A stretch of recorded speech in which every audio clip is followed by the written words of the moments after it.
Welcome. This is Liz Ryerson, and you are watching another episode of Doom Mixtape.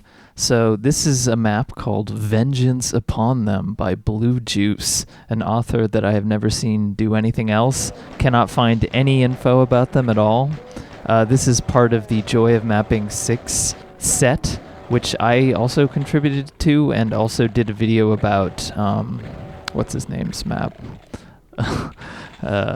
I'll remember in a second. Daryl Stephen. Dobu.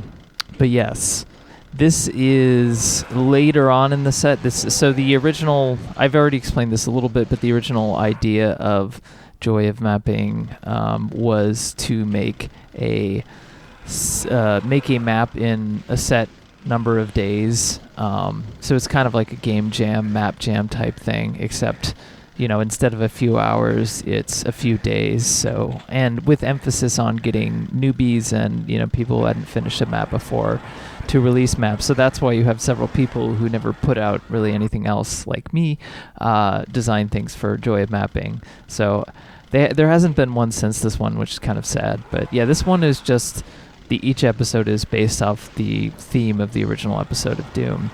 And I just really liked something about this level. I played through the whole set at some point, I think when it came out, because I wanted to, give feedback to other people's maps, because I was getting a lot of feedback for my map that was, helpful. And this map stuck out to me just because it's like, it is very much, it is amateurish in the best and worst ways. Well, not worst ways. I really like, it feels very impressionistic and very sort of just loose, like the way that things are laid out. There's little pieces of boats and stuff. There's a lot of like little details.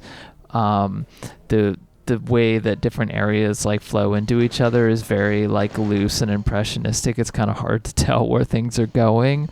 But it also has lots of areas that are kind of cramped and a little bit... The combat design, I think, could have definitely been better, but that's the mark of a newbie. But this map definitely stuck out to me as just something very unique, something that I hadn't quite played anything like before. And that's why I always get excited by new mappers who have something like that. You can also see in this main area, there's a little bit of the overlapping sector thing, which Z-Doom can do. But you can't do in regular Doom without, little tricks. You can't do something like this in regular Doom. There's actually a map in episode 4 of this by Boris that is also, that has several, it's like stacked on top of each other, several levels that you can go to it's like a tower. It's pretty cool. The effect is pretty cool, especially in Doom. But anyway, this is like some kind of lava dock, like the lava hurts you. As you saw at the beginning of the map, I was just being sniped so much. So I'm playing this on Hurt Me Plenty because I actually played this map right before I recorded this on Ultra Violence just to see, how much difficulty I was going to have with the pistol start, because this is later in the episode, which means it's probably harder. And yeah, I had a lot of difficulty. I died a lot.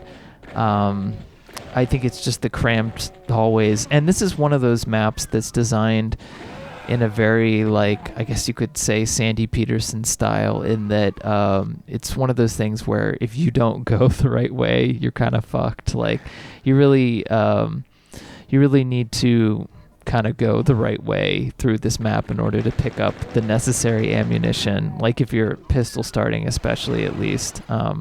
Right here, I deviated a little bit to get a little secret with a super shotgun, which was really helpful. There's another rocket launcher that I can get in a second, and getting both of those early is a good idea. But those are both kind of like the way that you get each individual weapon in this map is kind of interesting, which like it's each little encounter, which I like, and kind of makes it a little more interesting from pistol start, actually. But yeah, so here's this area. I go into here. It obviously it has this green marble theme and wood that you see a lot in episode 4.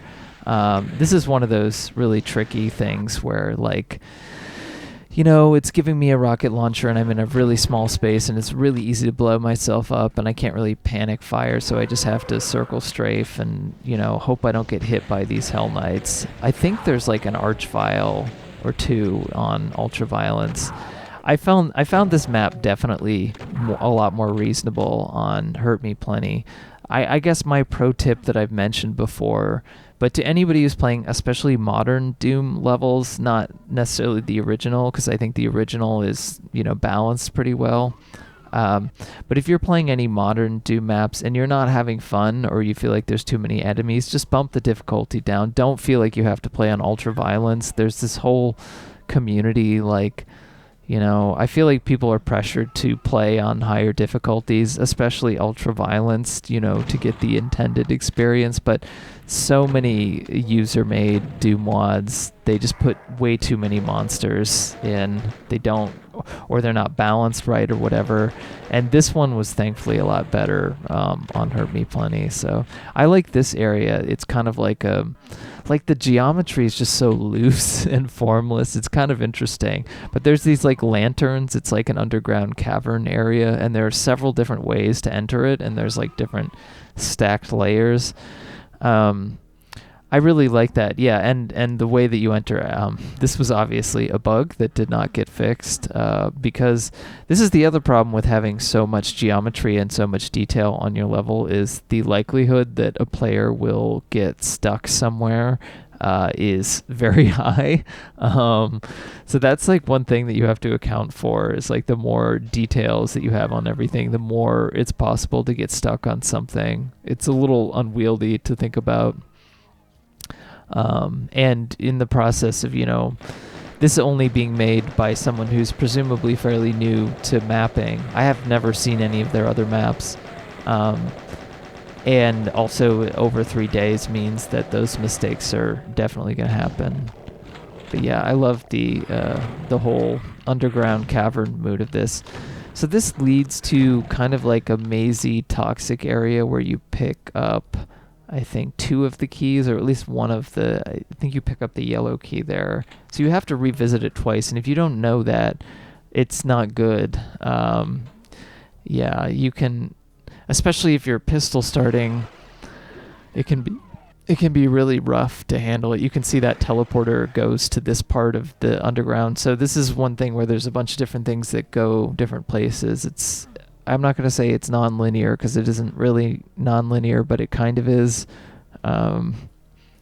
It's linear, but there are different pathways. There are different ways to enter into the space that you're going to have to go to.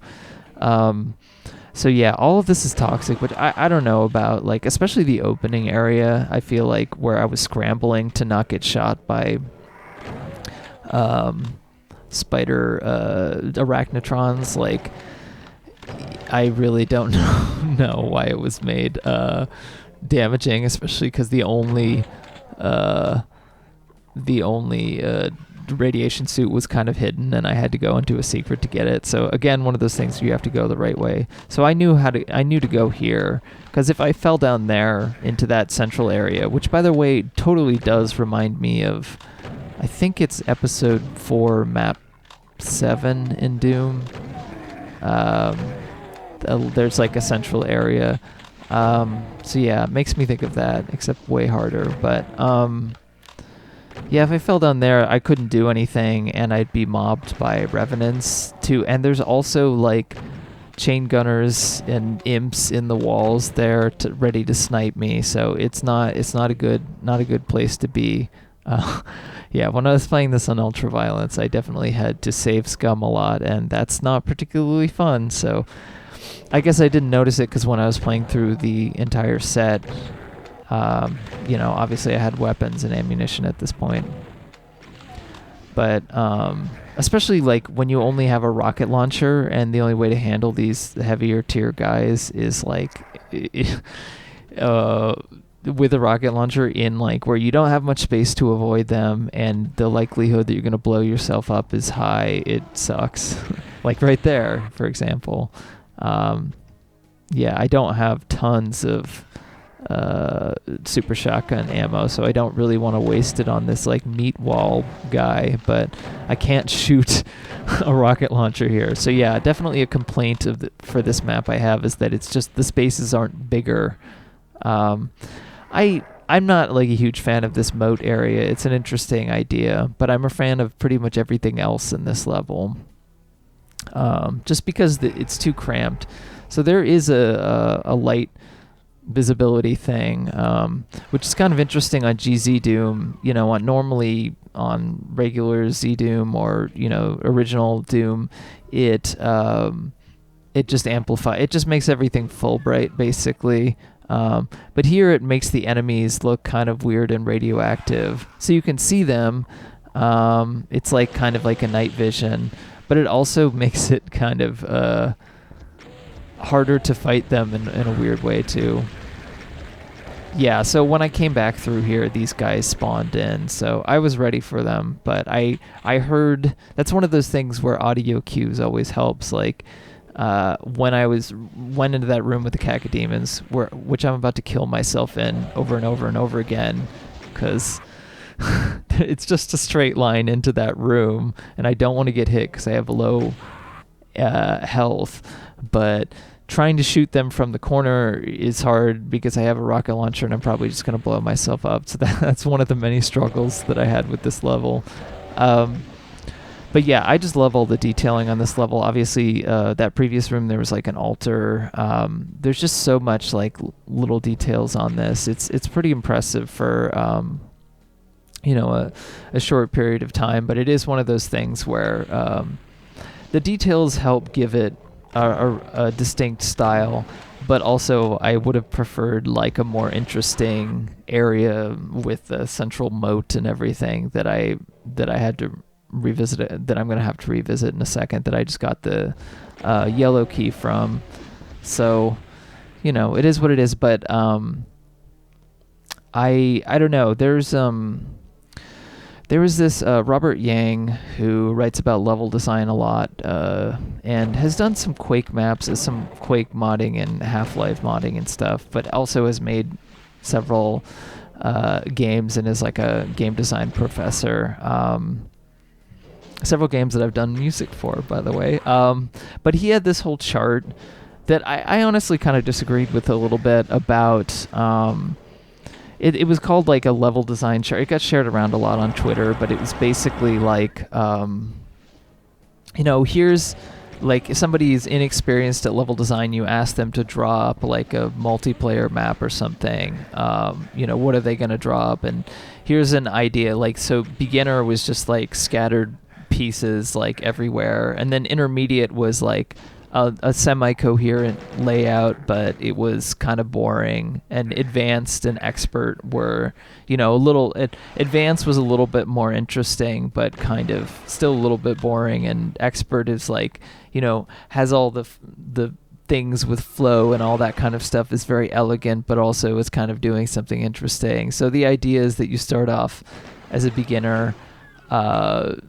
There's a lot of ideas, but they don't cohere in one way. But I always think that like the idea that when you learn how to do something, it becomes more boring is something that I always like. I don't know, very prescriptive, and I always like disagree with in the context of something like doing these videos, which like the whole point is to highlight something that's amateurish, that I'm celebrating for the fact that it is unique and not something that would be done in a commercial game.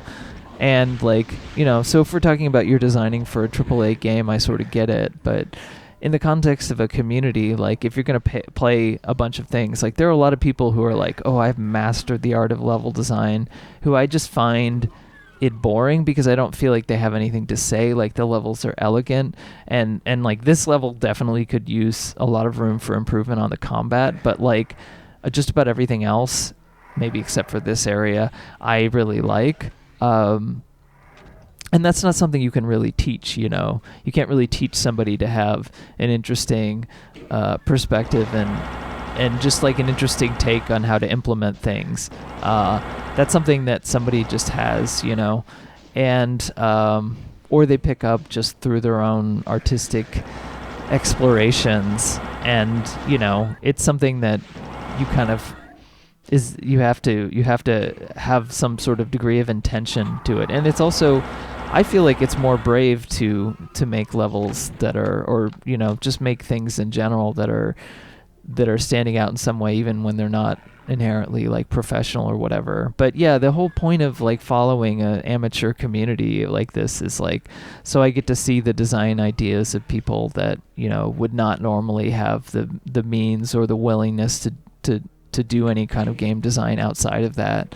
That's why the last few videos I've been talking about it in that way. So here a bunch of monsters are spawning in. I'm just like, because it's a tiny hallway that I have to go into, I'm just trying to kill all of them that I can. I still have the I think the radiation suit on, which actually helps me see around this corner. There's a total ambush around this corner that's completely dark, where there's enemies hiding just in a little cubbyhole, and you absolutely cannot see them. This is okay. Here I pick up the plasma rifle. Although I think in the Cacodemon room you can pick them up here too. Here's another just thing that I hate so much. There's that little torch right there, and it's just eating everything I try to shoot at this guy. I have to go around it both to hit that switch and also to go onto those platforms. Although I didn't need to hit that switch, I guess. But and every single time I played this level, I've been on low health right here, and which has been a really tense and awful thing because I have to go between these platforms, and there's minimal health that I can pick up here. And on Ultraviolence, I'm fighting an Archvile here instead of a Hell Knight, so yeah, it sucks. There's a lot of, I don't know. I like I said, I like the density and the details because it feels so unique. Like you see so many. Okay, here's where like I got sniped and killed several times, and I knew to run out there and to totally blast that guy. But yeah, here's like at the end of this map, I've gone back to the initial area, this little under area, which is kind of cool, sent me back up to another side of this open area at the beginning. And now I'm on another side of it, and I can take care of these guys. You can see that because it's GZ Doom, there's some slopes here. But there's so much detail. Like there's so much variation in texture. There's some lighting variation. There are these vines everywhere. There's so much different kinds of geometry. Yeah, it's quite confusing. I like it in its own way, but I think one of these things where like when somebody has to do a lot of hardcore exploring, this is a cool secret, by the way. I have to hit I have to hit this like slightly hidden switch on the boat to go up here. I miss it the first time. I think I hit the wall because it's like, that's a secret where it's like, well, how the hell do I get out of here? And then you just walk into the wall and it teleports you. But yeah, I like this little boat. There's some like environmental storytelling going on here in this central area, which I really like, even though it's just this area and maybe that cavern area that are leading on that. And you have these kind of like almost like AAA broken walkways or something that don't really lead anywhere. I have to like fall down in order to get back to where I was before. So yeah, I think like I really like more exploratory type maps, but if you're giving me that setting where there's like a lot more detail, give me more time to explore and like slowly ramp up the monsters and stuff instead of like throwing them at me right away, or I don't know. There's just some things about the design of this that really feel like they could have been worked on, but on the other hand, like it are also just really unique. Yeah, I just love all the details in this area. I don't know. I love like mishmash. There's this this little dining table here. I don't know. There's some kind of cute like environmental storytelling or whatever you want to say. Especially once I go through. So I'm gonna get once again. This map totally snipes you with just like. There's so many different walkways. There's so many different things that can obstruct you. But I'm expected to fight this guy in such tiny quarters, which I don't like. Like, I like everything else about. I don't mind levels being cramped, but yeah, here's a little environmental storytelling. I have to shoot that switch, but there's just a total pit of sacrifice. Like that's the pit of death, and it's repeated right at the end. But yeah, I really like that as a sort of exit gimmick to the level. It's like that's the sort of sacrifice that many before you made. Here I'm just taking little screenshots from Doom on GZ Doom just because I wanted to have a nice little thumbnail for the video. But yeah, you can see, I don't know. I don't really even know what to say. There's just something so loose and impressionistic and almost like dreamlike about this map, where you're kind of just flowing in and out of areas, and it all seems kind of unwieldy and slightly off. And yeah, I just like that sensibility isn't something that you usually see. The fact that this map, in spite of some of its problems that I have, really echoes a very distinct and particular like design sensibility that is very unique and that I don't see very often, is something that I really like. Yeah. So right now I'm just trying to get back up to that area. I'm basically done with this map now. So this was a fairly short map, presuming that you know where you go. I missed several of the secrets. But I definitely, once again, I definitely recommend checking those Joya map sets out, especially, I guess, 4, 5, and 6. Because, there's several things probably from mappers that you've never played before that might be, like this one. There are a lot of maps in Joy mapping that are a little bit more amateurish and, are what you'd expect. Whereas this is like very detailed and interesting, but also a little amateurish in the combat. So it really stuck out. But there are some others that you can play that, I like this environmental storytelling here. All this like, it's just this gnarly pit of death right at the end, which is very cool. But I'm looking through the teleporters to see if there's any secrets or something that I missed. But yeah, you can play through the set, and there's a lot of stuff that might be incomplete or just kind of a nice idea, and that's it. But you get to see the full range of like mapping, and just the full range of like where people are at and what the people are trying in a set like that, and I really like that. I like that there's kind of a accessibility thing, where the new mappers and the people who are slightly amateurish or whatever are right up against, the people who are way more established. It feels very egalitarian. So I hope there's more Joy mapping stuff in the future, but even if not, there are other community sets that are worth checking out like that. But I definitely recommend these sets. And yeah, I hope BlueJuice makes another map sometime, and even if they don't, I enjoyed this one, so stay tuned in the future. I'll probably do some other kinds of maps, but we'll see.